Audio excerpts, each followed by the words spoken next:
Hay elecciones presidenciales dentro de pocos días. Parece que hoy es 7 de mayo, o sea, dentro de 3 semanas, menos de 3 semanas. El domingo 27 tiene lugar la primera vuelta a las elecciones presidenciales. El presidente se posesiona en Colombia el 7 de agosto, día en el que deja el poder Juan Manuel Santos. Ese 27 va a llevarse a cabo la primera vuelta de las presidenciales. Si ningún candidato obtiene más de la mitad de los votos, pues habrá una segunda vuelta después en el mes de junio.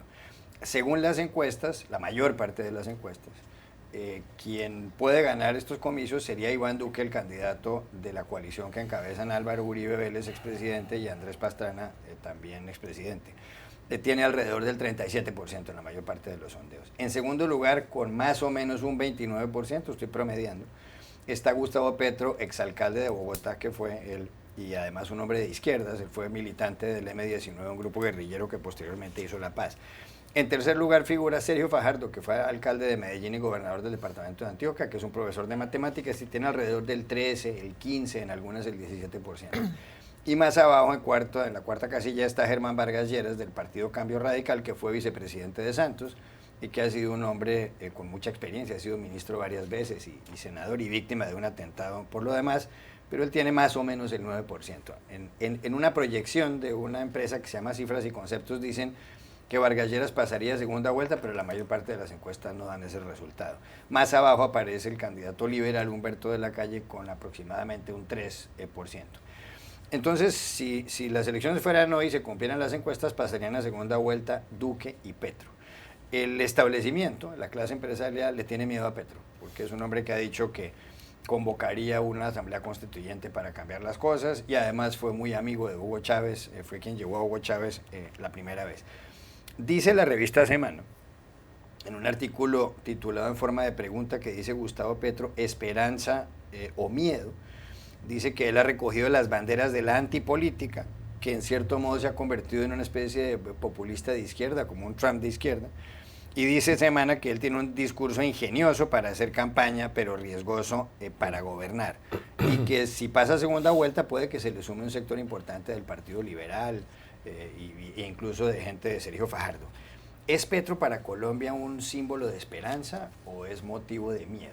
¿Cuál es su opinión, usted que conoce Colombia muy bien? Yo creo que Petro capitaliza el descontento, pero no es comparable a Donald Trump en el sentido más puro de la palabra, entre otras cosas porque Petro es un político profundamente preparado, cosa que Trump no es.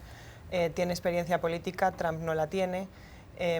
Y bueno, simplemente es que apela a una parte de la población que no está contenta con lo que ha estado ocurriendo hasta ahora en Colombia. Más allá de eso, creo que están en las antípodas de cualquier otro aspecto.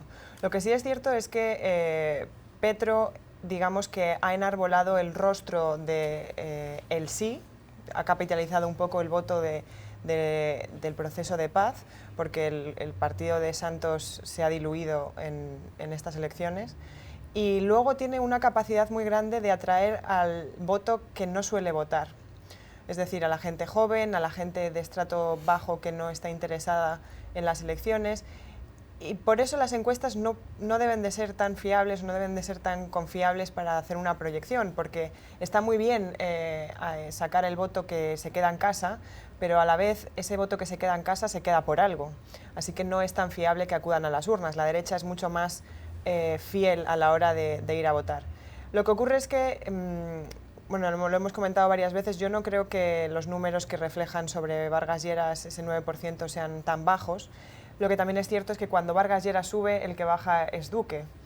Y esa proyección es un poco confusa, por lo que no sé hasta qué punto podremos ver a Vargas Lleras en segunda vuelta, se disputará la segunda vuelta o si Petro sigue subiendo. Es que me parece muy complicado hacer la proyección porque es algo tan variable. En los últimos meses hemos visto como en febrero estaba primero en las encuestas Sergio Fajardo, ¿no? Y luego ha ido decayendo. Es verdad que sí hay un fenómeno interesante con Petro, que es un crecimiento sostenido, que eso suele ser mucho más fiable que otro tipo de tendencias electorales. Y bueno, veremos a ver qué ocurre, pero no creo que Colombia tenga que tener tanto miedo a Petro como político, sino a cómo las empresas y los poderes fácticos van a reaccionar a un posible gobierno de Petro. Me parece que esa es la cuestión. cuando Petro estaba en la alcaldía, pues fue anulado en su cargo por el entonces Procurador General Ordóñez por 3 días de mala gestión de basuras.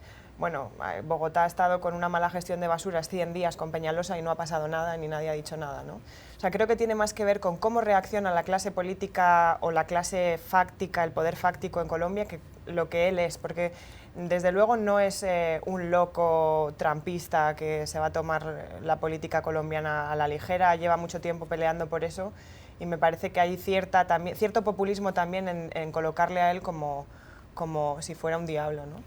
Rafael Matos. A mí, escuchándola a Raquel, pensaba lo que hablamos también con Pepe, ¿no? Me daba mucho la atención como cuando despuntan líderes de izquierda en América Latina suelen empezar a ventilarse rápidamente los fantasmas del chavismo, ¿no?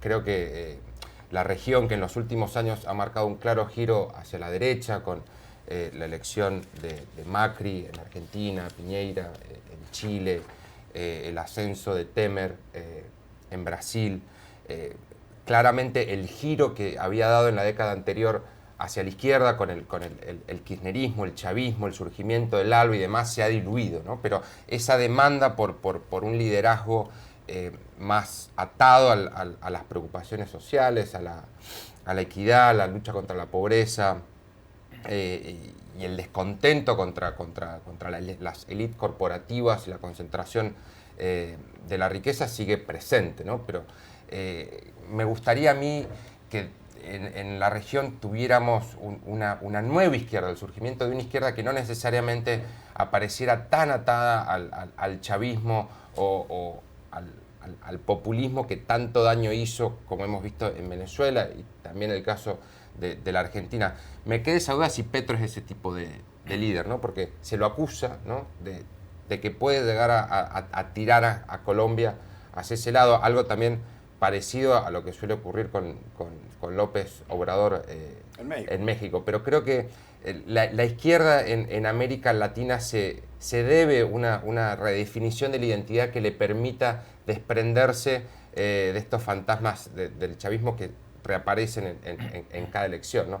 México y Colombia tienen cada uno realidades muy distintas, las elecciones tienen fuerzas muy particulares, pero también aparece este denominador común que hablaba Raquel, ¿no? El descontento social contra el status quo, ¿no? Que es lo que impulsó la elección, uno de los motores que impulsó la elección de Donald Trump aquí en Estados Unidos. Claro, Colombia sigue siendo uno de los países con mayor inequidad en el mundo, por un lado. Toda la región, ¿no digo, Sí, no solamente región, Colombia, pero sino Brasil, donde Chile, hay mucha inequidad. De todas maneras, es Argentina. verdad, como dice Raquel, que Petro despierta susto en la clase Y eso- empresarial y y, eso sobre es todo, algo- como ha dicho, que convoca una asamblea constituyente, la gente cree que él podría Que quiere hacer una cambiar las reglas refundación del juego institucional, para, ¿no? Claro. para hacerse Y reelegir y demás. esa desigualdad de la ha que sido un vos candidato hablas- muy fuerte. Es un Esa candidato- desigualdad de la que vos hablas es algo que une a América Latina con Estados Unidos. Es una de las similitudes que existe que une a todo el continente. Claro, Pepe.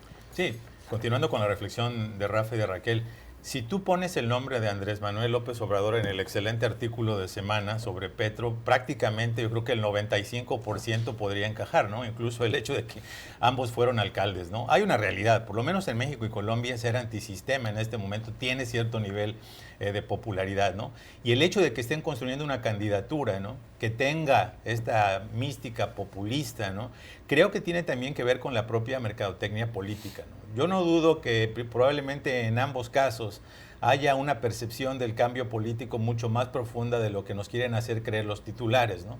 Porque estas nociones de que pueden de un brochazo acabar con esto y acabar con la corrupción y la inseguridad, todos sabemos, y probablemente ellos mismos lo saben, no es posible precisamente por los poderes de facto que existen, por las realidades estructurales. Pero el hecho de que estén construyendo, que estén empaquetando sus candidaturas sobre esta narrativa tan clara, tan sencilla, ¿no?